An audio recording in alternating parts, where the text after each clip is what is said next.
მე თქვენ უკვე მოგიყევით, რომ დედამიწიდან ძალიან შორს ერთი პლანეტა არსებობს, სახელად კენდიტოპია. კენდიტოპია სულ კბილეულისგან შესდგება.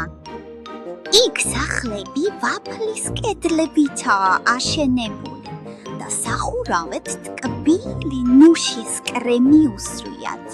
ფანჯრები შუშის ნაცვლად გამჭვირვალე შაქრისგანაა. მინდორში კი ყველგან ლოლიპოპები იზრდება. ჰაერში იქ ტკბილი კარამელის და კამფეტის სუნი დგას. კენდიტოპიაზე არავინ არ მუშაობს და არც სკოლაში არ დადის.